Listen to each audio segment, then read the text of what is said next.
Boa noite, queridos irmãos e irmãs, amém? A graça e a paz do Senhor Jesus seja com todos, em nome de Jesus, amém? Que bom estar aqui. Hoje de manhã estive aqui com os irmãos, hoje à noite está com vocês, aqueles que estão nos assistindo também. Que Deus possa ministrar aquilo que Ele preparou para nós essa noite. Você que saiu de casa, está aqui, Deus possa falar com seu coração. Você que está reservado aí com sua família para ouvir a palavra do Senhor, também que Deus possa falar ao seu coração. Hoje está fazendo aí quase 30 dias que a gente chegou aqui em Santa Maria, né? Daqui a 2 dias farão 30 dias, um mês que a gente chegou. E eu falei hoje pela manhã que a gente tem aprendido muitas coisas, né? Porque quando a gente vai para outro lugar, a gente descobre muitas coisas, a gente anda em novas descobertas, não é verdade? A gente tem descoberto lugares, descoberto pessoas, e como é bom descobrir esses novos lugares, né? E essas novas pessoas, esses novos relacionamentos, assim, são maravilhosas. A gente descobre também novas culturas, né? A gente está descobrindo a linguagem daqui. Algumas linguagens a gente já conhecia como bar, tchê, capaz. Aliás, me disseram que o capaz ele tem várias formas, né? Tem capaz, é uma coisa, capaz é outra coisa. Então a gente vai descobrindo qual capaz é o capaz e para que é. E assim a gente vai descobrindo as coisas, né? E como é bom descobrir, como é bom conhecer. Na vida também é assim, na nossa vida e na nossa jornada com Deus. A nossa jornada com Deus é de descoberta em descoberta, ou como diz o profeta Oséias, é de conhecer e prosseguir em conhecer ao Senhor. E toda vez que nós estamos com Deus, seja individualmente, em oração, lendo a palavra, ou seja, publicamente, adorando, cultuando ao Senhor, e temos a oportunidade de ouvir a sua palavra também a nós, coletivamente, a gente caminha em descobertas, em novas descobertas. Algumas novas descobertas não é nova no sentido pleno, talvez a gente até já saiba, mas ela se torna nova porque se torna necessária e útil para aquele momento. Ela se torna uma lembrança que Deus traz a nós para que seja útil e prático para a nossa vida naquele dia. Outras são novas mesmo, novas porque experiências talvez que você tenha com Deus, eu não tenho.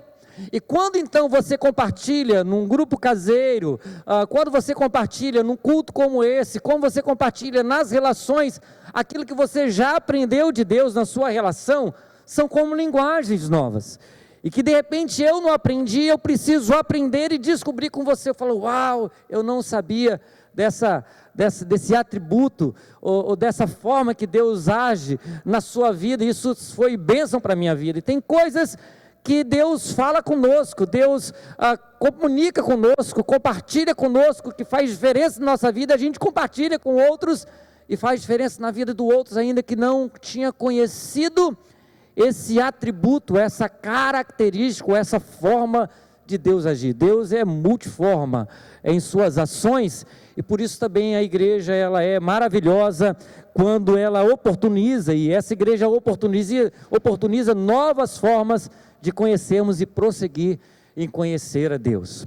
A Bíblia ela nos apresenta de Gênesis a Apocalipse, a presença de Deus sempre com novos atributos, para que a gente venha conhecê-lo cada vez mais. Essa noite então eu quero convidar você que está nos ouvindo aqui ou aqui, a conhecer um pouco mais de Deus. Abra sua Bíblia em Êxodo capítulo 15, a gente quer conhecer um pouco desses atributos. Talvez esse conhecimento não seja novo plenamente a você, talvez você já o saiba, mas talvez nessa noite Deus traz a sua memória, Deus traz a sua lembrança, porque é algo que você precisa para hoje, para esse momento da sua vida, da sua jornada de fé. Talvez seja novo, talvez você não tenha clareza, e Deus então está se revelando a você, como se revela no processo gradativo durante a revelação da tua palavra. Em Êxodo 15 então, Moisés nos apresenta a Deus como um homem de guerra, como um Deus guerreiro, mas não somente um Deus guerreiro. Moisés nos apresenta em Êxodo 15 Deus, mas como um guerreiro que é gentil, Deus, Ele é um guerreiro gentil, Ele é um grande guerreiro, e Ele é graciosamente gentil. E a gente quer compartilhar um pouco disso nessa noite, com base em Êxodo capítulo 15. Acompanhe comigo a leitura da palavra de Deus. Nós não vamos ler todo o cântico de Moisés, mas vamos ler algumas partes desse cântico. Diz assim a palavra do nosso Deus: Então Moisés e os filhos de Israel entoaram esse cântico ao Senhor. Cantarei ao Senhor porque triunfou gloriosamente, lançou no mar o cavalo e o seu cavaleiro. O Senhor é a minha força, Ele é o meu cântico. Ele se tornou a minha salvação, Ele é o meu Deus, portanto eu o louvarei. Ele é o Deus de meu pai, por isso eu o exaltarei. O Senhor é homem de guerra, Ele é guerreiro. O Senhor é o seu nome. Lançou no mar os carros de Faraó e todo o seu exército. Os seus capitães afogaram-se no mar vermelho, as águas profundas os cobriram, desceram as profundezas como pedra. A tua mão direita, ó Senhor, é gloriosa em poder. A tua mão direita, ó Senhor, despedaça o inimigo. Na grandeza da tua excelência, derrubas o que se levantaram contra ti, envias o teu furor que os consome como palha. Com o sopro das tuas narinas, amontoaram-se as águas, as correntes pararam em um montão, as águas profundas se tornaram sólidas no coração do mar. O inimigo dizia: eu perseguirei, eu alcançarei, repartirei os seus despojos, a minha alma se fartará deles. Arrancarei a minha espada, e a minha mão os destruirá. Versículo 10 diz: no entanto, sopraste com o teu vento, e o mar os cobriu, afundaram-se como chumbo em águas impetuosas. E Moisés ainda continua cantando juntamente com o povo: ó Senhor, quem é como tu entre os deuses?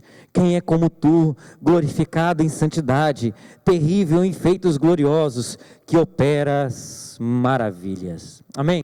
Até aí, esse texto nós vamos ler, esse texto de Êxodo, e Moisés continua cantando, e o texto continua prosseguindo, mas eu quero ressaltar algumas coisas quanto a esse texto e essa canção.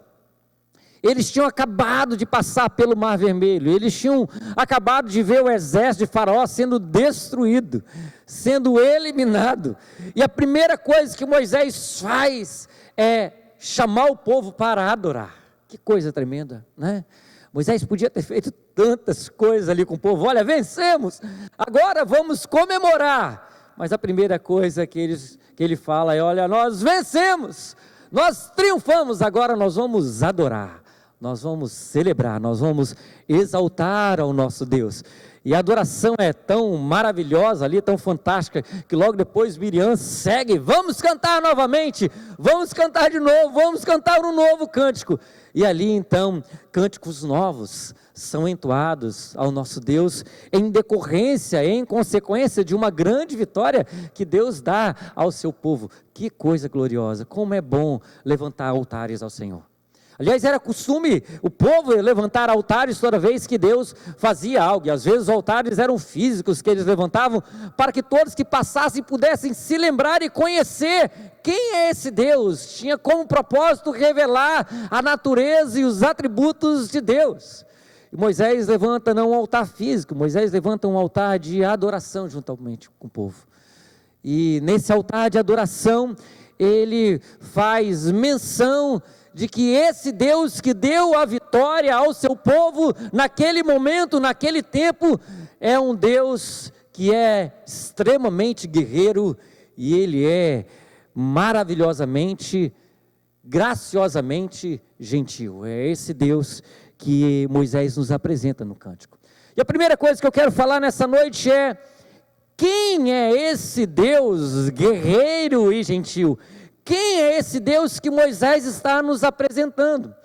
E Moisés, ele começa no versículo 2 dizendo: olha, esse Deus é o Deus dos meus pais. E essa é uma característica da apresentação de Deus nas Escrituras.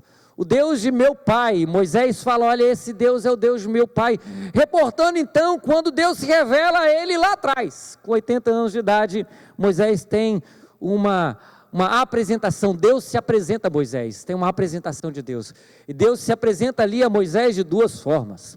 se apresenta a Moisés, dizendo como Moisés vai compartilhar desse Deus, ou dizer quem ele é para o povo e para Faraó. Moisés fala: bom, já que eu tenho uma missão agora, de libertar esse povo do Egito, o seu povo, o nosso povo do Egito, como que eu vou dizer a esse povo quem me enviou? E Deus fala: olha, fala para eles, e fala também para Faraó, que quem está te enviando é o Eu Sou. Essa é uma das revelações, as primeiras revelações que Deus se revela a Moisés. O Eu Sou te enviou. O Eu Sou, dizendo que Deus não era comparado aos deuses que Faraó servia.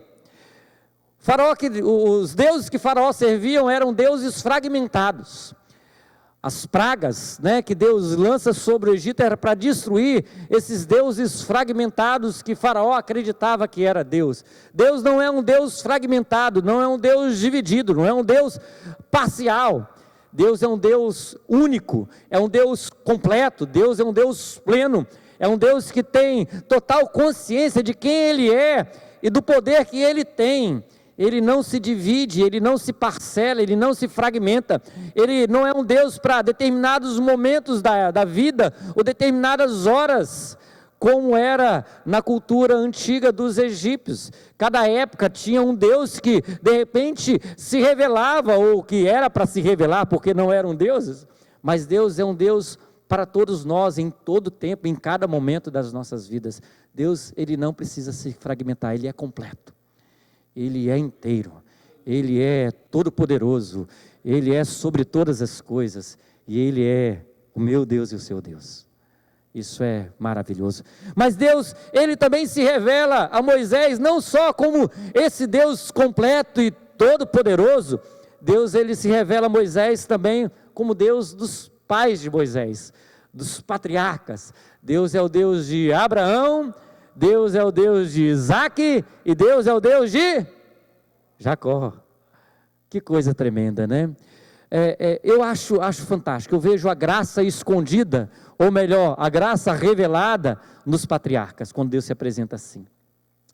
Deus, Ele se apresenta a Moisés como o Deus não de Abrão, mas o Deus de Abraão, o Deus que transformou o nome, o destino daquele homem, como Abraão, o pai de multidões, o pai da fé.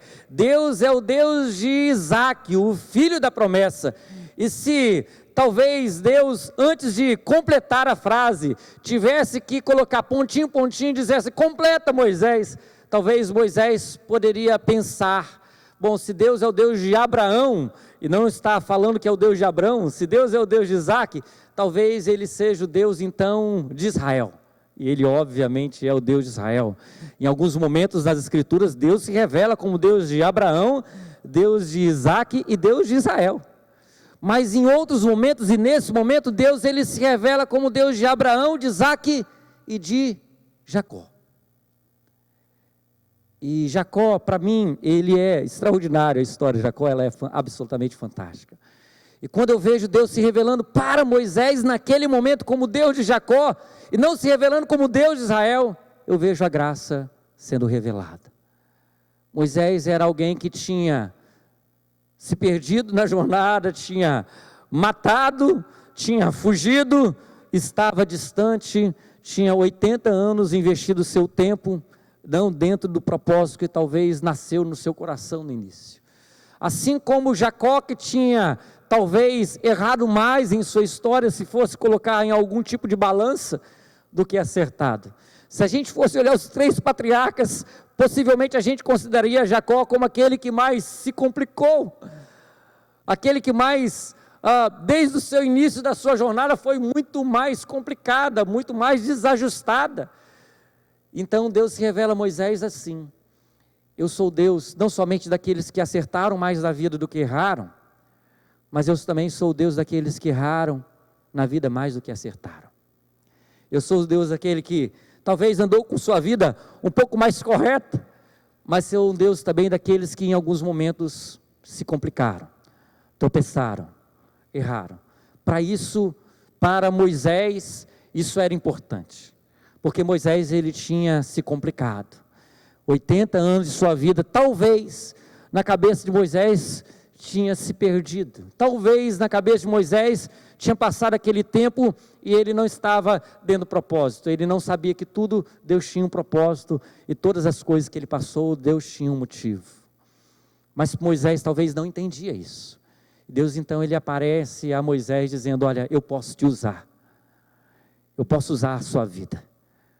Porque eu não somente sou o Deus de Abraão, eu não somente sou o Deus de Isaac, ou do Israel, que foi o Jacó transformado, mas também eu sou o Deus de Jacó, que está disponível para aceitar a minha graça, que está disponível a se entregar novamente, para que eu possa usá-lo poderosamente.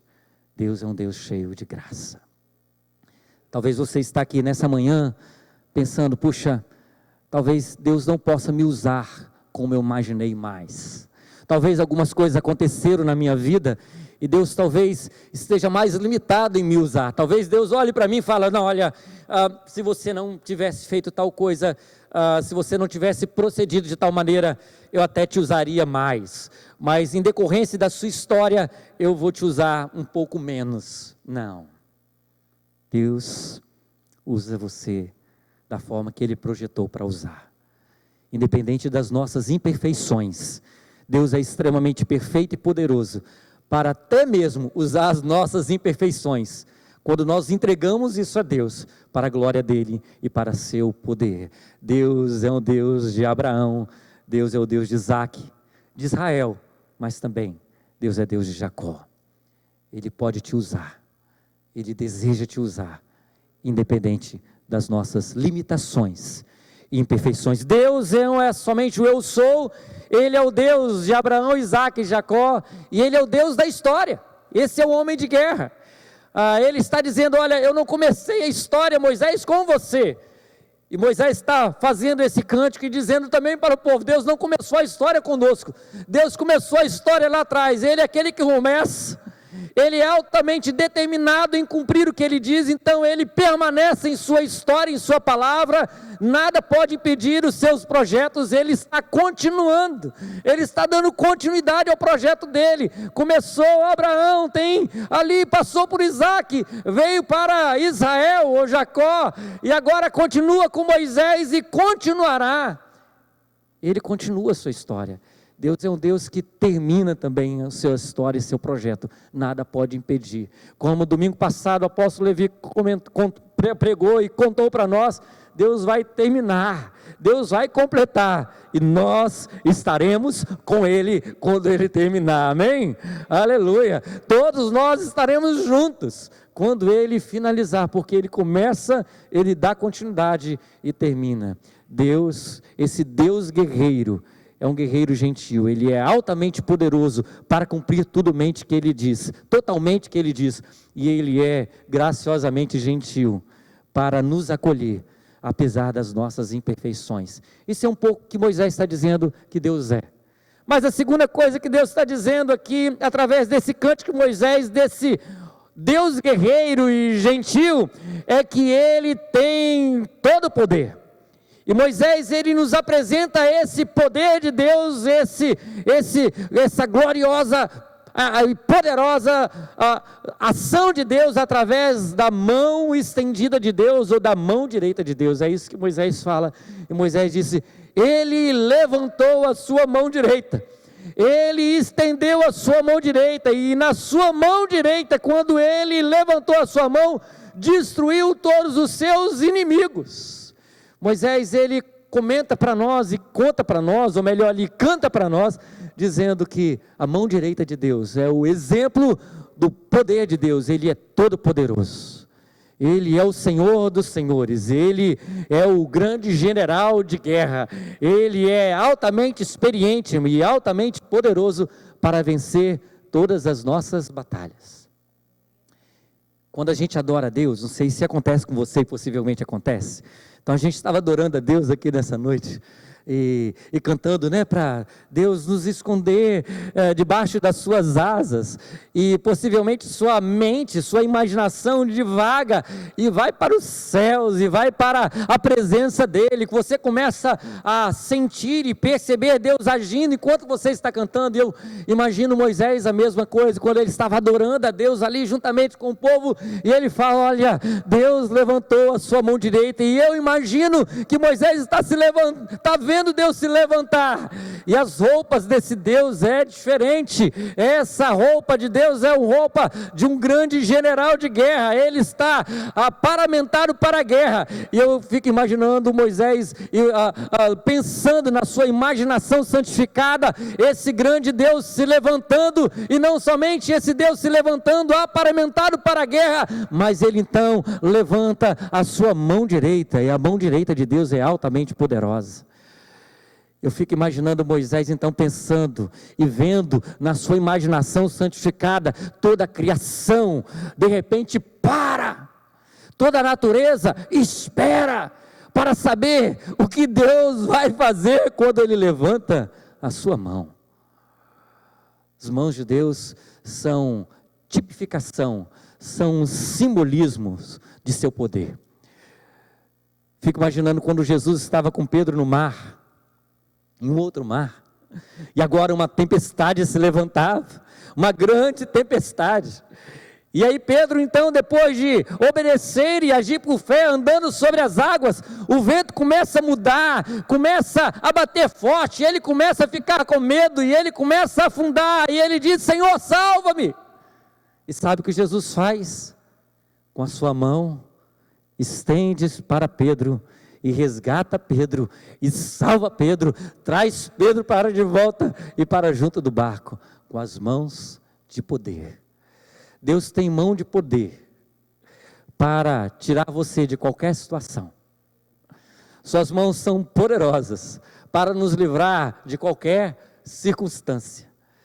Suas mãos, elas são suficientes, como diz Levi hoje, é suficiente, Deus é absolutamente suficiente, para dar tudo que nós necessitamos, e para nos socorrer em qualquer momento que clamarmos por sua salvação.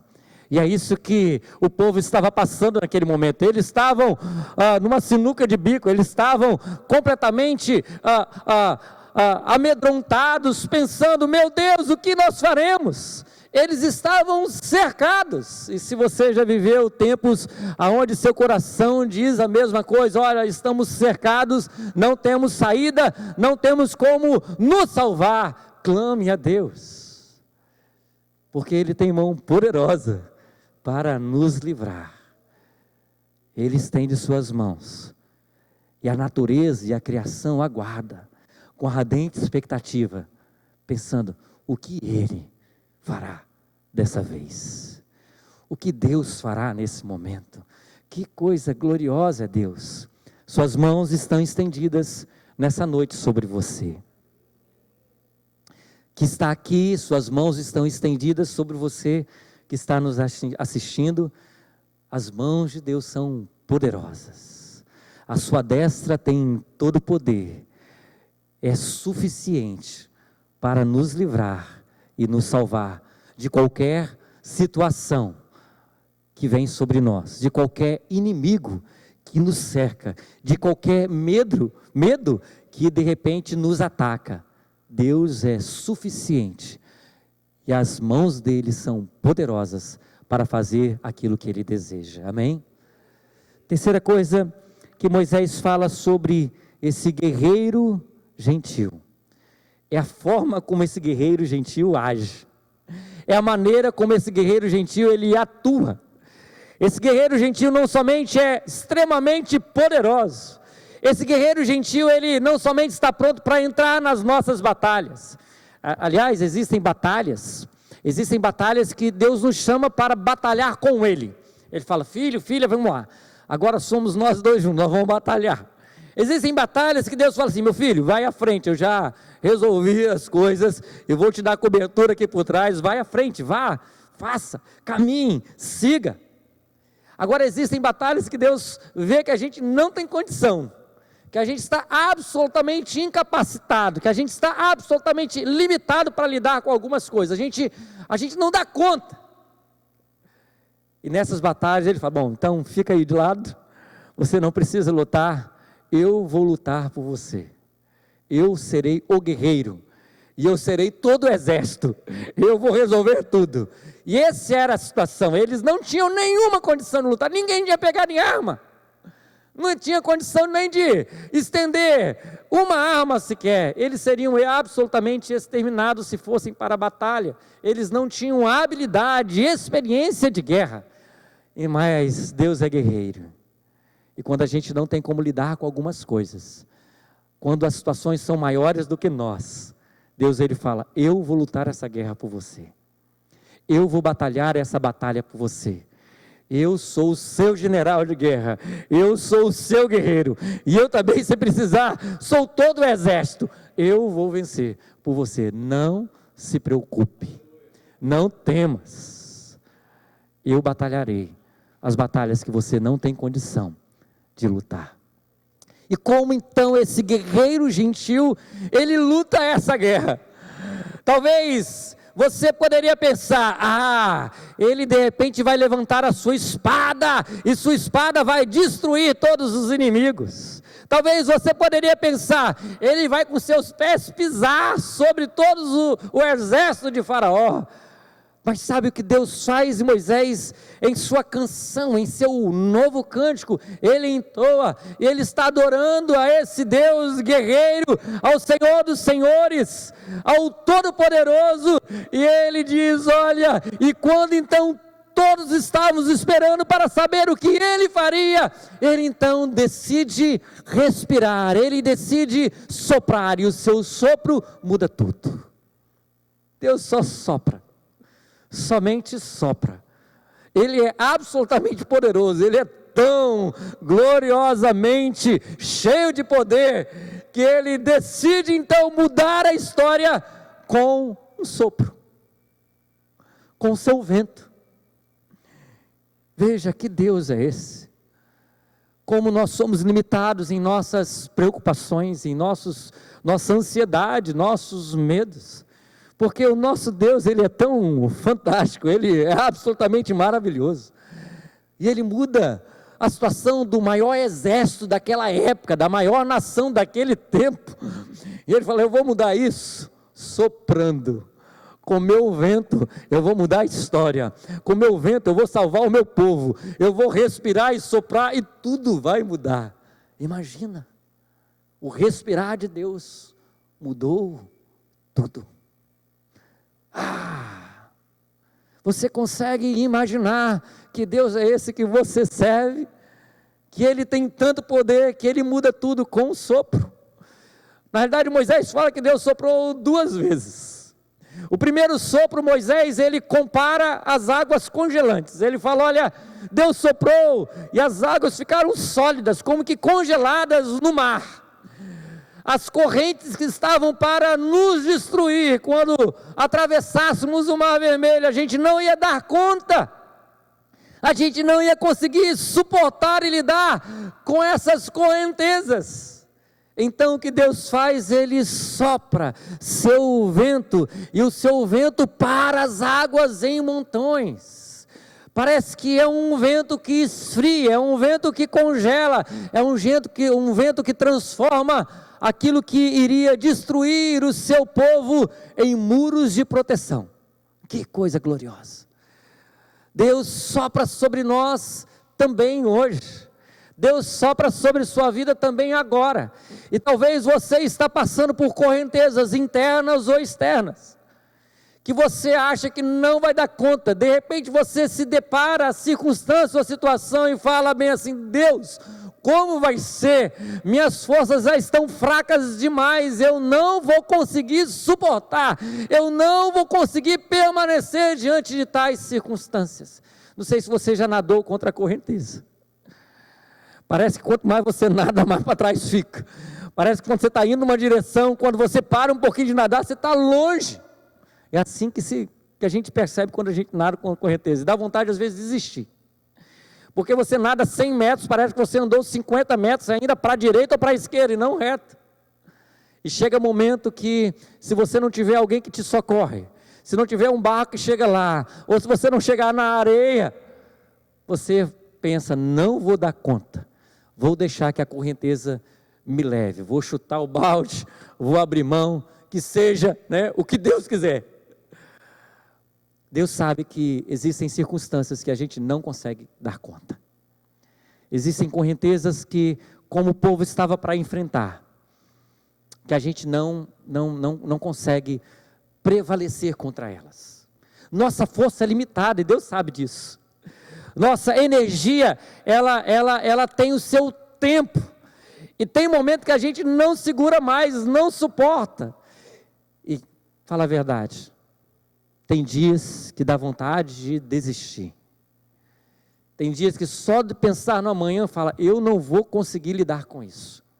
Como vai ser? Como será? Deus, ou o Senhor intervém ou acabou agora. Quantas pessoas em seus momentos de encontro com Deus vieram para um culto como esse, dizendo, Senhor, se eu não receber uma palavra do Senhor hoje, tudo se acaba, hoje é a última chance. Quantos? E aí Deus vai lá com seu favor e amor, intervém, nos salva, porque Ele sabe que muitas vezes a gente não dá conta de tanta coisa.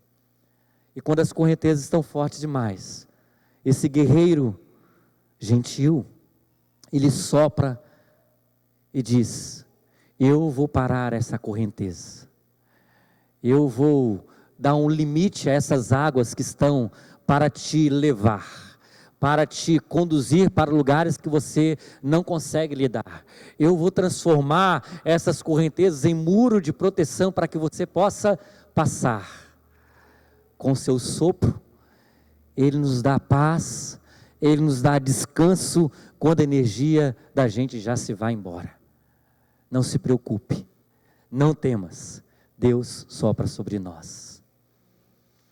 E o povo de Faraó, o exército de Faraó, sabe o que pensou quando isso aconteceu?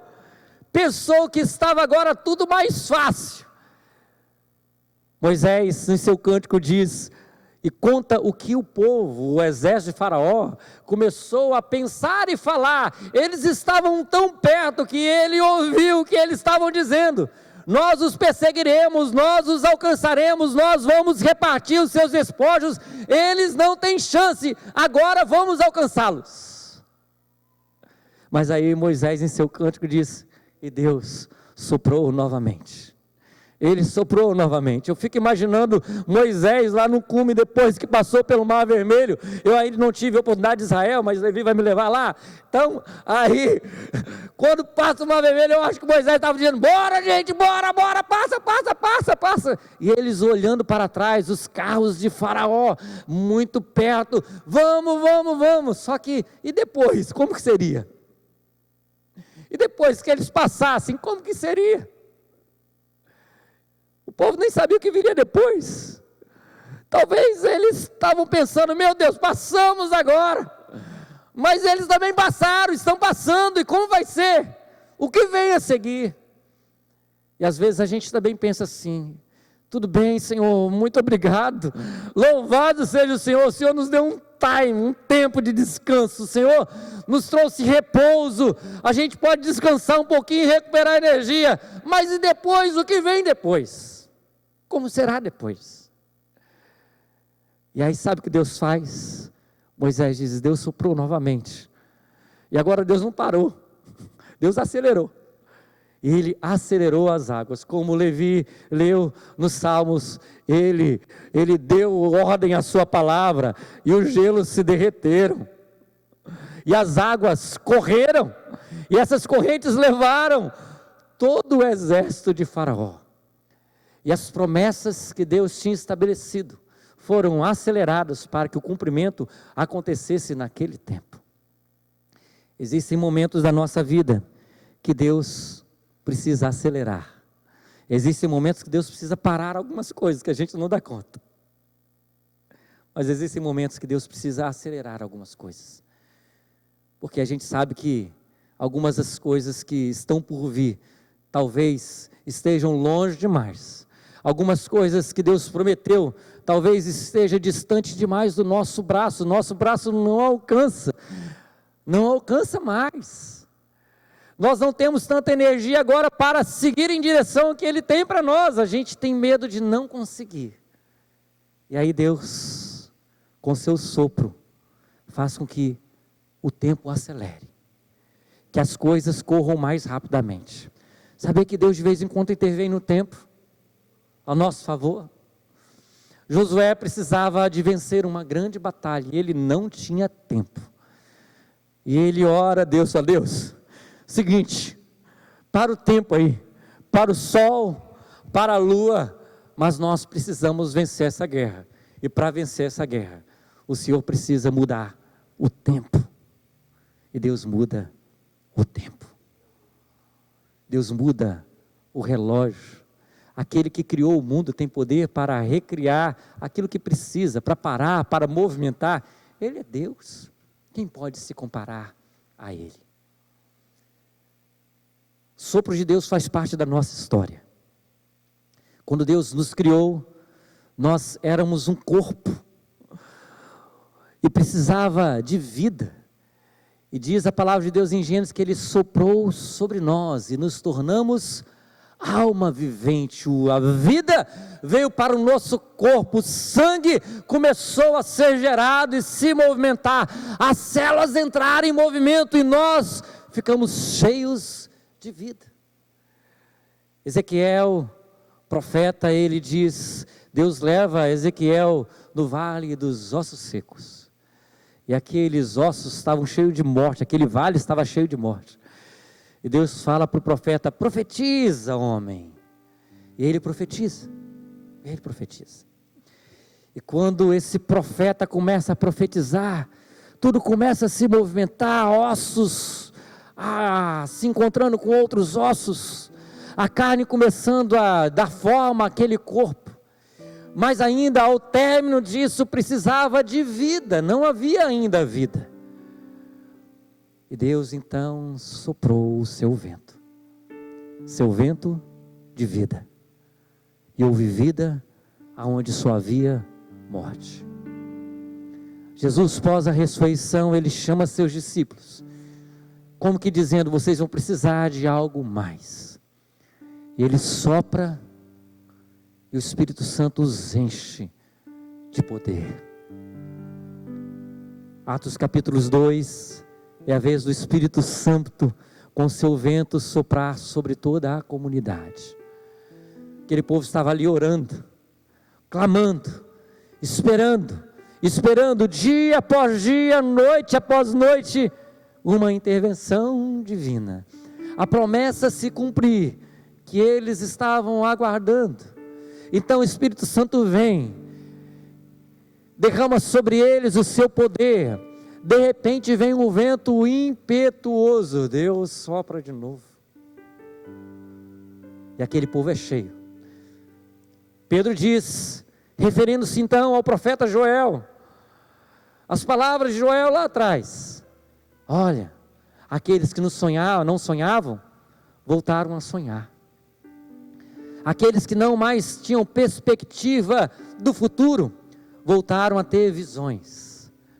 Aqueles que em seus lábios talvez só havia medo, angústia e preocupações, voltaram a profetizar sobre tudo aquilo que Deus tinha reservado para nós.